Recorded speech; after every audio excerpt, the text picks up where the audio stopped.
പല്ല് പൊങ്ങിയതിന്റെ കാരണം എനിക്ക് അറിഞ്ഞൂടാ. ഞാൻ 2 പല്ല് താത്തുവാണ്, ആ പല്ല് പിന്നെയും പൊങ്ങി. Why is that happening? അങ്ങനെ 3 സ്ഥലത്ത് പല്ല് കമ്പിട്ട് 4 സ്ഥലത്തും കമ്പിട്ട് തിരിച്ചു വന്നേക്കുന്ന ആളുകളുണ്ട്. That might be a situation where they have forgotten about the airway. പേഷ്യന്റിന്റെ എയർവേ, പേഷ്യന്റ് വാ തുറന്ന് നടന്നുറങ്ങുന്ന ആളാണ്, എല്ലാം ചെയ്യുന്നത് പിന്നെയും പല്ല് പൊങ്ങുന്നു.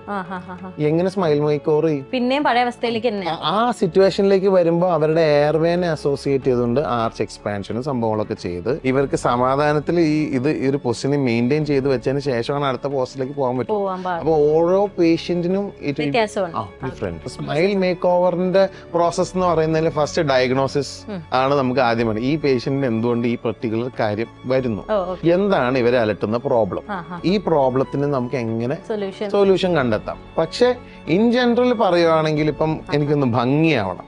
അപ്പൊ ആ പർട്ടിക്കുലർ ടൈമിൽ ആ പേഷ്യന്റിന് എന്തൊക്കെ റിക്വയർമെന്റ്സ് ഉണ്ട് അതിനൊന്ന് കൺസൈസ് ആയിട്ട് എടുത്തിട്ട് എനിക്ക് ക്വിക്ക് ആയിട്ടുള്ള ഒരു കറക്ഷൻ മതി എന്നുണ്ടെങ്കിൽ അതിനനുസരിച്ച് ട്രീറ്റ്മെന്റ് ചെയ്യാം. അവിടെ നമുക്ക് സ്മൈൽ ഡിസൈൻ കൊണ്ടുവരാം. Where you can use composite, maybe you can use veneers, rounds, ഇതൊക്കെ വെച്ചുകൊണ്ട് നമുക്ക് ചെയ്യാൻ പറ്റും. അല്ല ലോങ് ടേമിൽ പല്ലിനെ താത്തിക്കൊണ്ട് നമുക്ക് ചെയ്യാനുള്ളതാണ്.